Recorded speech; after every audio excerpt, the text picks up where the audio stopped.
Lawyers told us today that they could hear the chanting and the drums inside the courtroom as they made their cases for and against the DACA program. Neighbors are saying they are tired of living with this potential danger and hope that the center will gain stronger administration or just completely shut down. While the Bond Commission is withholding money from the Sewerage and Water Board, we're told that it won't affect the daily operations. We just went into a local drugstore and bought these pads for about $12. With the pink tax, it would have been nearly $1 more. That's right, it is hot out here, and this week we're expecting some record heat, but that's not the only reason why your electricity bill might be a little higher this month. Now, that shooting that you just watched happened right here on St. Louis Street. Judge Ethel Sims Julian ruled that this lawsuit needed to be moved to East Baton Rouge Parish. We have been seeing this rain come down all morning as we continue to get flash flood warnings. As you can see right here, this car got stuck earlier today, and she's been out here since about noon, and help finally just arrived to help pull her out. And a lot of other cars and other drivers have been seeing the same exact thing all across New Orleans today. A verdict is in. After 16 hours of deliberation, a jury has found District Attorney Jason Williams not guilty of tax fraud. Now, when Perkins is arrested, Sheriff Pullman is saying that he will be facing charges for auto theft and aggravated kidnapping. The green wave has made its splash into New Orleans. A group of pro-choice advocates rallied outside a civil court Friday morning, wearing green, symbolizing the abortion rights movement across the world. We're going to be on the streets in the millions if we have to. Just inside the doors of civil court, the decision for the next steps of the Louisiana abortion law laid in a judge's hands, as a restraining order that temporarily lifted the ban of abortion in Louisiana became expired. Being pro-choice does not mean you are pro-abortion. It just means that you realize it's not your decision to make for everybody else. However, Judge Ethel Sims Julian ruled that this lawsuit needed to be moved to East Baton Rouge Parish, which gave up any jurisdiction that would allow her to extend the temporary restraining order.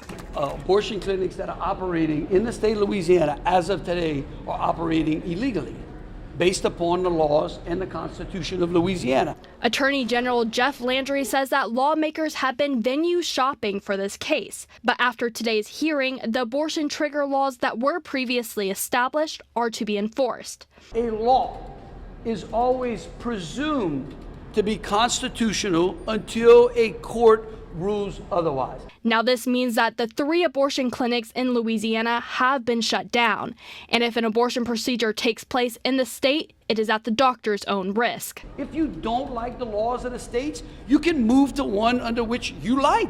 That's the greatness about America. But this legal battle is not finished yet. Make no mistake about it, this is the beginning of this battle, not the end of it. As this case makes its way to East Baton Rouge, clinics will remain closed until a new judge decides otherwise. Haylee Kennedy, Eyewitness News.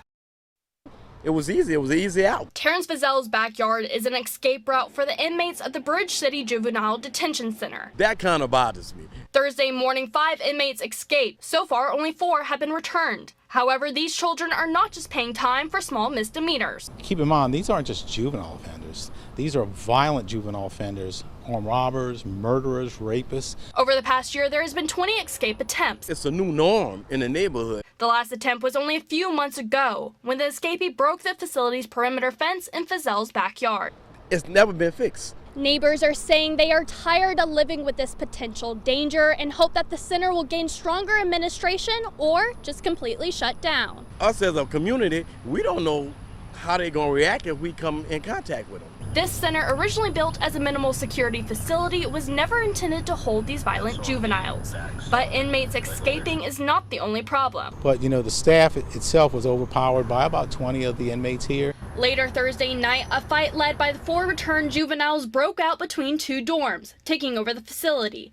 A SWAT team came for reinforcements, and 2 inmates and 1 guard were transferred to a hospital for injuries. The evidence speaks for itself. The governor knows that this is a problem. With these 2 offenses happening within 24 hours, Jefferson Parish is hoping the facility will finally shut down.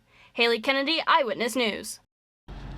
Wednesday morning around 11 a.m., a woman walked out of a gas station into a mother's worst nightmare to see her car missing along with her 1-year-old son. She was screaming, my baby, my baby, my baby. The mother left her car running to go inside to grab her change after pumping gas, giving Jonathan Perkins an opportunity, as seen on security footage, to speed off in her vehicle. He was on pump 5, she was on pump 2. So he run over there and took our car with the baby. A warrant for arrest has been issued for Perkins, but this is not the first carjacking offense, according to Sheriff Jimmy Pullman. The one in New Orleans first and the one here in St. Bernard second. The first car had maintenance issues, leading investigators to believe a motive for the second theft. I think he just waited around the gas station for an opportunity to steal another car. And he stole another car that ended up having a 1-year-old in it. After Perkins realized there was an infant in the back seat, he left the child on the side of Almonaster Boulevard overpass only 4 miles away from the gas station. That child could have gotten hit by an automobile. I mean, just like trash. You're going to throw an infant on the side of the highway. It's horrible. Shortly after, a dump truck driver saw the baby unharmed sitting on the road, where he then called authorities and waited with the child. We discovered the child. We had deputy transport the mother to the scene to recover the child. The car was found abandoned around Franch Road in the Desire area, but Perkins is still on the loose. We looking for him, and I'm sure we're going to get him sooner than later. Now, when Perkins is arrested, Sheriff Pullman is saying that he will be facing charges for auto theft and aggravated kidnapping. In St. Bernard's Parish, Haylee Kennedy, Eyewitness News. We have been seeing this rain come down all morning as we continue to get flash flood warnings. As you can see right here, this car got stuck earlier today, and she's been out here since about noon, and help finally just arrived to help pull her out. And a lot of other cars and other drivers have been seeing the same exact thing all across New Orleans today. We didn't think it was going to be like this. Katina Jones is one of the many drivers who did not expect to start her Friday, considering if she needed to swim to work. This time it was consistent as far as the rain is concerned. At 10 a.m., flash flood warnings began to alert New Orleans residents as the rain came down, but many were still shocked to see how quickly the streets filled with water. I say about 5 feet. I'm estimating, but I'm not sure. But I give her that. As drivers saw these high waters rise, some still had hope that their cars would get through. But I almost made it. Instead, cars stalled out, and drivers had to push their vehicles out of the water, where they waited hours for roadside assistance. When you see water, don't go into there. Sewage and Water Board of New Orleans has 95 out of 99 water pumps operating. However, the water came down just a little too fast, outpacing the drainage system. It's a bad day. But as rainy days often come, it allows a time for good people to shine through, sometimes with the help of a party bus. I'm gonna be out here till get everybody out. Jonathan McCrae, a resident of East New Orleans, knew that this flood would put a pin in many people's day. I think it's ridiculous. McCrae and his bus helped 7 people pull their cars out of the high waters, but he is tired of seeing his community drown from the aftermath of the constant floods. And they just spent millions of dollars back here trying to solve this issue, but the issue hasn't been solved.